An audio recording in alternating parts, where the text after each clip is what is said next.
This is Matthew Cratter from Trader University, and today I want to talk about WallStreetBets, hedge funds, and who I think the real enemy is, who WallStreetBets should be focusing on.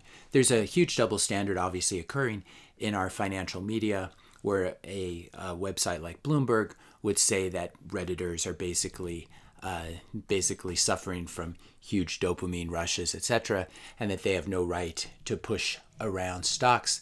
The huge double standard here, of course, is that if Goldman Sachs comes out and changes their price target on a stock like Snap and it moves 4 or 5% as a result, this is not considered stock market manipulation. But if a bunch of retail traders on an online forum like WallStreetBets decide to do it, it's somehow evil. This is, of course, what you get when you have news delivered by a billionaire like Bloomberg. I want to talk briefly about the hedge funds involved in this and then move on to who I think the real enemy is. I'm not a fan of these hedge funds. I used to work for a hedge fund, a macro hedge fund managed by Peter Thiel. So I do have this hedge fund background. At the time, we were all aware of what Stevie Cohen was doing, that he was profiting from insider trading. Stevie Cohen is a billionaire, has a stake in the Mets, owns a $150 million Picasso, etc. Not because he's especially smart, but because he traded on insider information. I have to say, not all hedge funds are like this. The one I used to work for, we were a global macro fund. We did very large markets like currencies and interest rates, etc. There was no corruption involved. People were they were good people there. But unfortunately, this constellation we're dealing with here of Stevie Cohen and Plotkin, who used to work for him before Cohen funded him and set up Melvin Capital, these are people who thrived on insider trading and making money from their connections. Now, Stevie Cohen eventually had to pay a $1.8 billion fine to the SEC, but it's just the cost of doing business for these guys. And I'm going to show you how corrupt this really is and who the real criminals are behind all of this. Citadel, which is the big hedge fund and market maker that receives all the Robinhood order flow, they got a bailout in 2009. Ken Griffin and Citadel, they got $200 million taxpayer dollars. They were on the brink of bankruptcy. This was obviously orchestrated by the Treasury and by the Federal Reserve under Ben Bernanke. And then, of course, we fast forward a little bit later. What happens? Surprise, surprise. Ben Bernanke gets a job with Citadel in 2015. He also becomes an advisor at PIMCO, which is obviously another big fixed income shop. But this is the revolving door that I've been talking about. So now Ben Bernanke, who helped bail out Citadel, is a distinguished fellow and senior advisor at Citadel. But it gets even worse because the web is just, there's so many threads to the web. Janet Yellen, who has been advising President Biden about the whole GameStop problem, has refused to recuse herself in spite of the fact that she received $810,000 to give a speech at Citadel. I can only imagine what was in the speech. It must have been some great pearls of wisdom, of course. And so this is the connection. The real problem here are the central bankers. The hedge funds, these people are really scummy, people like Stevie Cohen. I don't know anything about Plotkin, but the fact that he got his start at SAC Capital and was doing stuff for Stevie Cohen tells you, implies, at least to my mind, that he has a history of insider trading as well. What a lot of people don't realize is that these same hedge funds, they keep coming back to the pig's trough. They got a bailout in March of last year. People have forgotten this. Memories are so short.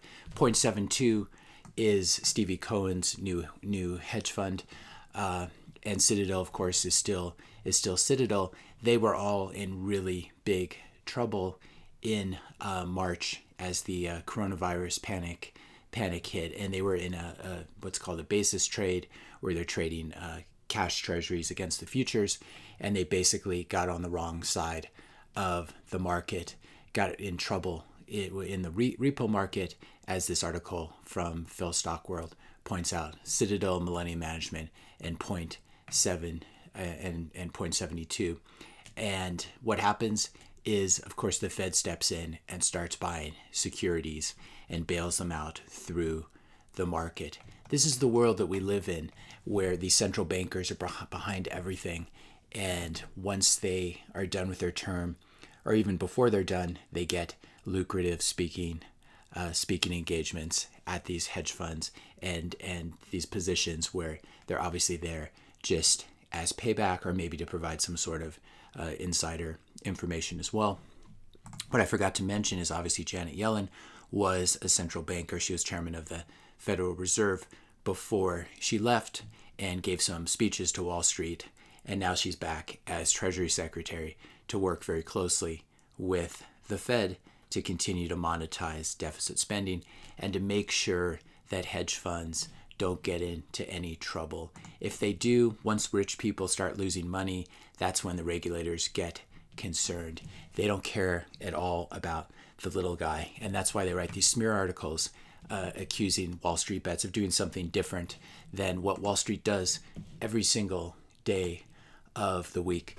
I also want to briefly address Robinhood's response. I'm in the process of deleting my account with them. I made a video about this last week, which you can check out. But the CEO basically came out over the weekend and said the only reason they stopped trading in names like GameStop and AMC, etc., was they were having capital requirement problems. This is just a diversion from what really should have happened. If you had a fully funded cash account at Robinhood, you should have been able to buy whatever stock you want. There's no capital problem when a retail trader buys a stock using cash. The problem is with margin positions. So they could have frozen margin trading on GME, on GameStop. That would have seemed, it's still a little bit suspect because of their connections with Citadel and Citadel's investment in Robinhood, etc. But these people, the more they talk, the more the CEO of Robinhood talks, the less I believe him. And so I think that their latest excuse is just smokescreen. They work for Citadel. That is as the saying is, if you're getting a product for free, as you are with Robinhood, you are the product. You're not the customer. The real customer is Citadel, who buys all of this order flow. Now, the really surprising thing about this is I was able to dig up this paper from an SEC filing where Citadel, and I'll scroll back up to the top here in a minute, the phrase that really jumped out at me here, Citadel Group, this is from 2004, Citadel Group urges the Commission, the SEC, to ban payment for order flow. This practice distorts order routing decisions, is anti-competitive, and creates an obvious and substantial conflict of interest between broker-dealers and their customers. This is exactly the business that Citadel is in now. They buy order flow from Robinhood. Citadel itself said that this sort of practice was really open to corruption and to conflicts of interest. They themselves said this back in 2004. They filed this with the SEC. And then, of course, it was never banned, and Citadel got into the business, and it's one of their biggest revenue drivers now. So what I would suggest to WallStreetBets, if any of you guys are listening, these hedge funds are evil, they're manipulative, not all of them, but certainly the ones we've been dealing with. But the real problem is they have their tentacles that go back to the regulators. They have all these connections with central bankers, with a Treasury Secretary, with firms like Citadel that have been bailed out again and again by the U.S. government. The real target is not people like Plotkin and Melvin Capital, though they are tools in the system. The real problem is the Federal Reserve and the central bankers and this revolving door of people like Yellen and Bernanke, who act as regulators or central bankers, and then they emerge on the other side as paid speakers or paid advisors for these hedge funds. If you want to bring down the system, if you want to expose this corruption, you will not be able to do it by manipulating stocks like GameStop. I have no problem with that. I thought it was pretty funny, actually. Problem is, a lot of you are losing money on this now, and I understand you have a bigger ideological game that you're playing here, but you've got to step it up a level and look at who the real evil actors are here. And in my opinion, it is the central bankers who are behind all of this, who continue to devalue the US dollar and cause it to lose purchasing power.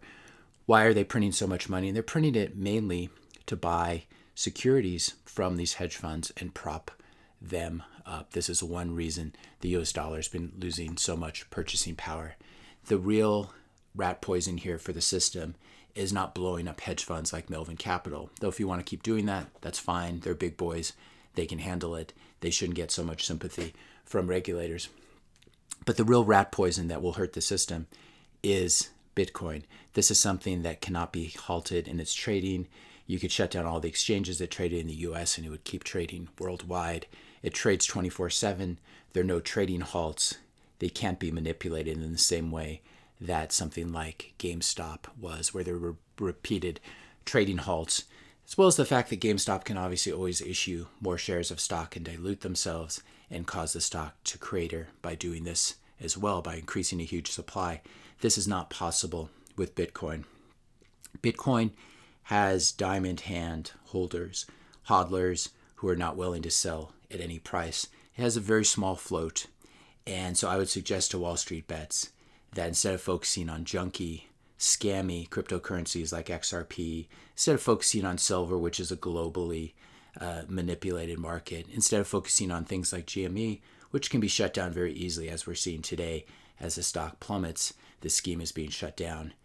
But focus on something here that can create real change and that can hurt Wall Street and hurt the central bankers where it hurts the most, which is their monopoly on printing money and the power that it gives them, not just with hedge funds, but with actual governments as well. If you found this video helpful, be sure to hit that subscribe and like button. Hit the notification bell if you want to be notified when I publish my next video. And let me know your questions and comments in the comment section below. Thanks a lot for watching, and I'll see you in the next video.